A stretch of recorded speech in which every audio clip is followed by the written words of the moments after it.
तुम यहाँ से नहीं जा पाओगे, तुम भी मोहन नहीं हो। Hey guys, welcome back to my channel D की कहानियाँ। तो लेट्स स्टार्ट द स्टोरी। तो ये स्टोरी है गाइस रोहन की। रोहन एक इंजीनियर था और इस बार उसका प्रोजेक्ट कुछ ऐसा था कि विलेज की साइड उसको एक प्रोजेक्ट मिला था जहाँ पे उनकी कंपनी का कुछ कंस्ट्रक्शन चल रहा था। तो उसको बस उस पर नज़र रखना था, सर्वे वगैरह करना था, ये उसका काम था। लेकिन दिक्कत एक क्या थी? दिक्कत ऐसी थी कि वहाँ पर आजू बाजू करीब करीब 30-40 किलोमीटर तक कुछ भी होटल वगैरह कुछ भी स्टे करने के लिए नहीं था। लेकिन कंपनी वालों ने उसको ऐसा सजेशन दिया था कि एक गेस्ट हाउस जैसा कुछ है, हवेली पुराने टाइप, लेकिन अभी ठीक ठाक है, वो रहने लायक है। या फिर अगर तुम गांव वालों के साथ रह जाओ किसी के घर पे, कुछ भी एडजस्ट खुद को ही तुमको करना पड़ेगा। लेकिन उसमें वो सर्वे में उसको पेमेंट डबल मिल रहा था, सैलरी थोड़ा पैसा ज़्यादा। तो उसने भी एक्सेप्ट कर लिया, ठीक है मैं अपना रहने का सब कुछ एडजस्ट कर लूँगा, कोई बात नहीं। तो उसने एक्सेप्ट कर लिया। तो फिर वो निकल पड़ा उसी तरफ, अपने काम की तरफ। तो जाते जाते वो वही गेस्ट हाउस को देखने के लिए जा रहा था कि कैसा, एक बार देख तो ले। तो रास्ते में वो गांव वालों से पूछ रहा है, कोई भी उस गेस्ट हाउस का जैसे ही कुछ नाम लेता है कि उसका हुलिया वगैरह हवेली टाइप थी, वो रोहन हर किसी को पूछ रहा है, लेकिन हर कोई जैसे ही वो सुनता है वो मना कर दिया कि नहीं, हमको नहीं पता। कोई तो चौंक रहा है, क्या क्यों उधर क्यों जाना है? हर कोई उसका नाम लेते ही चौंक रहा है। और कोई गांव वाला तो उसको बोल रहा है कि नहीं उधर मत जाओ, हमारे साथ रह लो, कोई बात नहीं, आपको एडजस्ट होता है तो हमारे साथ रह लो। लेकिन रोहन थोड़ा अकेला जैसा था, उसको अकेला रहना पसंद था, किसी के घर में ऐसा अचानक से एडजस्ट होना। उसने सोचा कि लास्ट ऑप्शन हो तो ही ऐसा कर सकते हैं, अगर अच्छा रहना हो तो मैं देख लेता हूँ एक बार। उसने ऐसा सोचा था। तो वो निकल पड़ा वही गेस्ट हाउस की तलाश में। फिर कोई बता नहीं रहा उसको, किसी ने भी उसको ठीक रास्ता नहीं बताया। उसका नाम लेने से ही लोग घबरा जाते हैं कि बाप रे क्या पूछ रहा भाई तू। फिर जैसे तैसे ढूंढते वो वहाँ पहुँच गया। गेस्ट हाउस तो कम, लेकिन वो एक हवेली टाइप था, पूरी एकदम महल की तरह, राजा महाराजा जैसे रहते हैं ना। बड़ी बड़ी दीवारें, एकदम आलीशान कमरा, आलीशान हॉल, एकदम बड़ा, दरवाजे पे एकदम पुराने नक्शी काम, इतना ब्यूटीफुल था और डरावना भी था। सुंदरता के साथ साथ डरावनापन भी था। तो वो ले जाने लगा। उसने देखा बस उधर एक ही जन था आंगन में, एक केयरटेकर था, एक चाचा।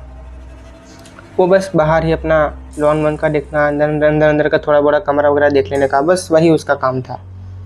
और नॉर्मल वो रह रहा था। उसने जैसे ही उसको देखा, उससे पता चल गया कि आप आ गए, मुझे लगा आप नहीं आओगे। रास्ते में आते आपको किसी ने बताया नहीं? फिर वो भी बताने लगा, रोहन भी, अरे हाँ यार, यहाँ कोई बता नहीं रहा एड्रेस, ऐसा क्या है आपको, इधर का नाम है, सब डर रहे, क्या है यार इसमें?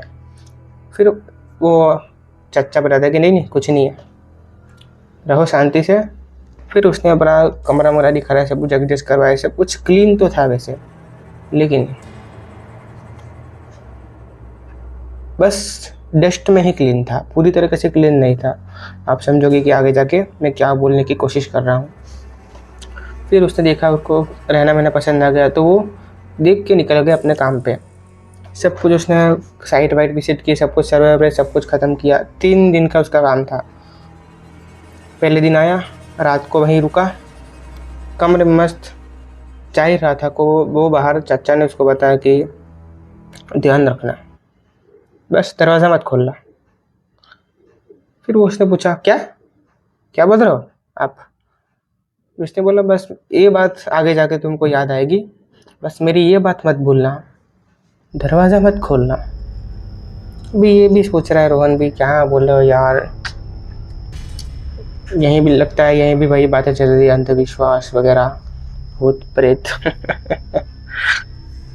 फिर वो जाके अंदर सो गया डायरेक्ट तो नहीं सो, अंदर गया, लैपटॉप पे वगैरह अपना टाइम पास किया, कुछ वीडियो वगैरह देखा। नॉर्मल 11-12 बजे तक उसने टाइम पास किया। फिर वो लेटा ही था तो उसकी हल्की हल्की नींद आने लगी। जैसे उसको नींद आने लगी थी, बाहर से पायल की आवाज़ आने लगी, छन छन छन, और इतनी ज़ोर से आ रही थी, बहुत ज़ोर से। और उसने ऐसे मतलब कान में आवाज़ पड़ी कि हाँ पायल की आवाज़ आ रही है। तो वो खड़ा होकर दरवाजे के पास आ गया और एग्जैक्ट अभी भी आवाज़ आ रही है, और एग्जैक्ट वो आवाज़ छम छम छम करके आई और दरवाजे के बाहर आके रुक गई। अब एग्जैक्ट बाहर आके वो रोहन बीच में दरवाज़ा और बाहर आके ही रुकी। साफ पता चल रहा है कि बाहर कोई खड़ा है, और पायल मतलब तो एक लड़की ही होनी चाहिए। और बाहर से आवाज़ आ रही, मतलब वो जो लड़की थी उसने मतलब ऐसे दरवाजे पे ऐसे ऐसे ऐसे करना चालू किया, खोलो। मोहन ने पूछा, थोड़ा डरते डरते पूछा कि रात का टाइम था ना, को कौन है? उसने बोला खोल दो, बाहर बहुत ठंड है, मुझे भी अंदर आने दो।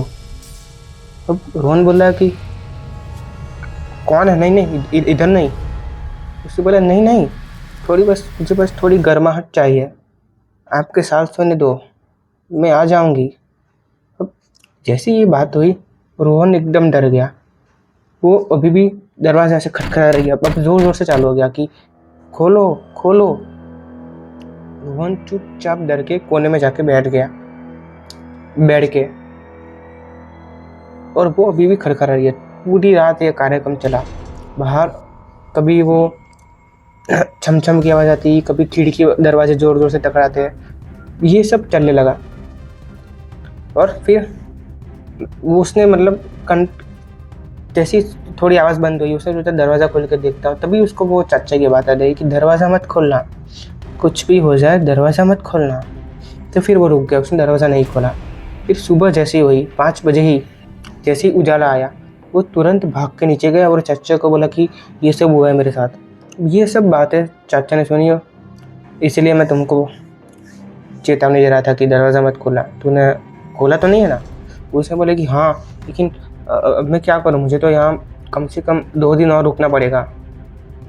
मतलब यहाँ यूँ रुकूँ कि नहीं, मैं अभी भी सोच में पड़ा हूँ। लेकिन ये क्या है, अंदर क्या होता क्या, आप मुझे बताओ तो सही। फिर वो चाचा ने बताया कि ये हवेली एक पुराने टाइम के एक विक्रम सिंह की थी। मतलब बहुत बड़े रईस थे, बहुत बहुत बड़े रईस थे, और उनका यहाँ पे बहुत ज़्यादा ऑरा था, बहुत मतलब, और मैं तो ऑरा तो मेरे मुंह से निकल गया। बहुत ज़्यादा यहाँ पे नाम चलता था और बहुत कठोर थे, बहुत पैसे वाले, सब जगह पे उनका नाम था। और उनकी एक बेटी थी, उनकी राजकुमारी, इतनी सुंदर, बहुत ज़्यादा सुंदर, एकदम रूपवान, एकदम सुंदर।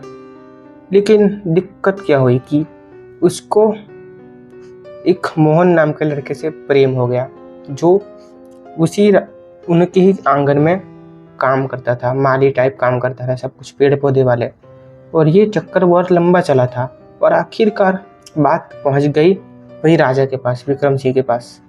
और उसने मोहन को अलग कर दिया, मोहन को दूर ले जाकर भगा दिया। और लोग कहते हैं कि भगा नहीं दिया, मोहन को ख़त्म ही कर दिया था। और ये राजकुमारी की ज़बरदस्ती किसी दूसरे के साथ, जो रईस है उसके साथ शादी करवा दी ज़बरदस्ती। लेकिन ये मानने को तैयार नहीं थे, और शादी को जैसे ही 2-3 दिन हुए इसने प्लान बनाया था कि ये मोहन के साथ भाग जाएगी। उसको पता भी नहीं था कि मोहन है किधर, लेकिन ये यहाँ से भागने की प्लानिंग कर दी थी राजकुमारी। उसने सब कुछ पूरा सज एकदम तैयार वगैरह थी, पैरों पैरों में पायल बाय सब कुछ बैग पैक कर दिया। लेकिन मैं खबरी होते हैं ना, पता है ना, महल में तो खबर पहुंच गई विक्रम सिंह के पास कि ये रात आज भागने वाली है। जैसे उसका भागने का टाइम हुआ, वो तुरंत गए, उसको पकड़ा, उसको मतलब इतना बुरा सलूक किया उसके साथ कि मेरी इज्जत के साथ खेलेगी, इतना सब कुछ मैटर हो गया। उसको एक कमरे में ले जाके बंद कर दिया। फिर कुछ टाइम बाद सब कुछ शांत हो गया। लोग बोलते हैं कि वो राजा ने ही उसको मरवा दिया था। फिर कुछ टाइम बाद ये हवेली 3-4 महीने बाद वो लोग रहे, फिर वो लोग भी चले गए। लेकिन लोग बोलते हैं कि आज भी इस हवेली में वो रहती है और वो मोहन की इंतज़ार कर रही है। उस जो भी यहाँ पे आता है उसको लगता है वो मोहन है, और वो जब उसको पता चलता है कि जब वो मोहन नहीं है तो वो उसको मार देती है। जो भी पुरुष यहाँ आते हैं सबको वो मोहन समझ लेती है। तो ये इसीलिए वो तुम्हें समझ रही थी। अगर तुम दरवाज़ा खोलते और उसको पता चलता कि तुम नहीं हो तो फिर आज तुम सुबह नहीं आ पाते। तो फिर उसने बोला कि अब मैं क्या करूँ, अब तो कोई इलाज तो चाचा ने बोला कि इधर एक नज़दीक में एक पंडित जी रहते हैं, उसे जाकर तुम मिलो, वही इस समस्या का कुछ उपाय कर सकते हैं। तो वो गया, पंडित जी को मिला, पंडित जी को सारी बात बताई। फिर पंडित जी ने उसको बोला कि वो आत्मा दिल से बुरी नहीं है, लेकिन वो अपनी परेशानी में वो अभी तक किसी के इंतज़ार में तड़प रही है। जो भी वहाँ पे आएगा वो उसको अपना पति समझ लेगी, मोहन समझ लेगी। और एज इट इज़ जो मैंने बताया कि जब उसको पता चलेगा कि वो मोहन नहीं है तो उसे गुस्सा आ जाएगा कि ये भी मोहन नहीं है, और वो भी उसे मार देगी। ऐसा पहले बहुत बार हो चुका कि बहुत जन आए, बहुत जन वहाँ पे मर गए, बाहर उनकी लाश तक नहीं मिली, कोई भी नहीं। तो कोई नहीं मिलेगा तो मरा हुआ ही समझा जाएगा। तो ऐसा बहुत बार हो चुका है कि सब लोग वहाँ गए, कोई मिला नहीं, सब लोग मतलब 2-3 जिन पुरुष। तो फिर इसने बोला कि अब कुछ इलाज आप बता सकते हो। तो पंडित जी ने एक राख दी, एक धागा दिया और बोला कि ये राख दरवाजे पे रख देना और धागा बांध देना। वो उसकी एंटिटी को तो मैं महसूस कराने से तुम्हें नहीं रोक सकता, वो अपना अस्तित्व तो तुम्हें दिखाएगी लेकिन तुम्हें छू नहीं पाएगी, तुम्हें नुकसान नहीं पहुंचा पाएगी, बस इतना ध्यान रखना। और ये सुरक्षा तो है ही, लेकिन एक और सुरक्षा, दरवाज़ा मत खोलना, कुछ भी हो जाए दरवाज़ा मत खोलना। तो वापस रात हुई, वापस मोहन कमरे में चला गया और कमरे में इस बार इतनी ज़्यादा ठंडक, खिड़की बंद है लेकिन तो भी अंदर ठंडी ठंडी हवा आ रही है, एकदम ठंडक। मोहन अब तो खेल चालू भी नहीं हुआ तो भी रोहन डर रहा है कि क्या करो। फिर वो सोने की तैयारी कर रहा है। उसने जैसे ही चादर उठी, वापस छम छम छम छम पायल आई बाहर, और इस बार डायरेक्ट खोलो। मोहन ने इस बार कुछ जवाब नहीं दिया। उसने बाहर से धड़ धड़ धड़ धड़ धड़ धड़ दरवाजा खटखटाना चालू किया, खोलो मोहन, मैं हूँ मोहन, मैं मरी नहीं हूँ मोहन, ये बोल रही है और अंदर से कुछ जवाब नहीं आ रहा है। फिर कुछ टाइम बाद उसकी आवाज़ चेंज हो गई, तो तुम भी मोहन नहीं हो, तुम यहाँ से नहीं जा पाओगे, तुम भी मोहन नहीं हो। अब जैसी आवाज़ ये अंदर से और डर गया। पूरी रात ये खेल चलता रहा। उसकी ज़ोर ज़ोर से कभी कभार रोने की आवाज़ आती, बहुत ज़ोर से चीखने की आवाज़ आती, बिलखने की, दरवाज़ा खटखटाता, खिड़की भी अब तो खुल चुकी थी। पूरी रात ऐसा खेल चला कि रोहन कुछ चू भी नहीं कर पाया। फिर जैसे सुबह ही वो नीचे गया, उसने चाचा को बताया कि ये सब, वो चाचा ने भी सुना कि हाँ बहुत ज़्यादा आवाज़ आ रही थी, मैंने भी सुनी, तुम ठीक तो हो ना। उसकी पूरी रात इतनी ज़्यादा हालत ख़राब हो चुकी थी। फिर सुबह जैसे हुई, वो चाचा ने इसको बताया कि बेटा कल रात वही रात है जब इसकी ये सब शुरू हुआ था, ये राजकुमारी की मृत्यु हुई थी। तो कल रात बहुत भयानक होगी, तुम यहाँ मत रुको, मैं तो यही बोलूँगी कि तुम यहाँ से निकल जाओ। फिर इसने भी सुना कि यहाँ पर रहना सेफ नहीं है, इसने भी सोचा। तो फिर उसने बताया कि मैं तुम्हें एक बात बताना भूल गया। तो वो चाचा ने बताया कि कुछ टाइम बाद वहाँ पीछे के कुएं में से एक कंकाल मिला था, गला हुआ पानी में बहुत टाइम से, और सब ने माना कि वही वो राजकुमारी की लाश है। पूरा विधि करके एकदम सब कुछ प्रक्रिया से उनका अंतिम संस्कार किया, पूरी प्रक्रिया से। लेकिन उसकी आत्मा शांत नहीं हुई है, क्योंकि वो अभी तड़प रही है अपने प्रेमी के लिए, मोहन के लिए, और मोहन तो मर चुका है। जब तक उसको कोई नहीं बताएगा कि मोहन नहीं रहा, तब तक वो तड़पती रहेगी। लेकिन उसको बताने के लिए कोई जा भी नहीं सकता, क्योंकि जैसे ही उसको पता चलेगा कि सामने वाला मोहन नहीं है वो तुरंत उसको मार देगी। अभी ये सिलसिला पता नहीं कब तक चलेगा। ये हवेली में आज भी वो भटक रही है और वर्षों तक वो भटकती रहेगी। आज फिर उस तीसरी रात को रोहन की हिम्मत नहीं हुई कि वो वहाँ पे वापस चला जाए। वो पूरी मतलब तीसरी पूरी नाइट अपने कार में ही सोया, सब कुछ बाहर ही निकाला। जाते जाते उसने पंडित जी को मिला कि पंडित जी ने भी उसको बताया कि अच्छा हुआ तुमने ये डिसीजन लिया, शायद रिस्क हो सकता था, क्यों खाली खोटा रिस्क लेने का। तो ये थी गाइस एक स्टोरी। आज भी वो वहीं पे भटक रही है उसी हवेली में, और उस हवेली का नाम लेने से भी आज बहुत पूरा गांव डरता है। तो ये थी स्टोरी गाइस। आपने थैंक यू सो मच, आपने देखा। सब्सक्राइब ज़रूर कर देना, सब्सक्राइब किए बिना नहीं जाना है। Bye bye.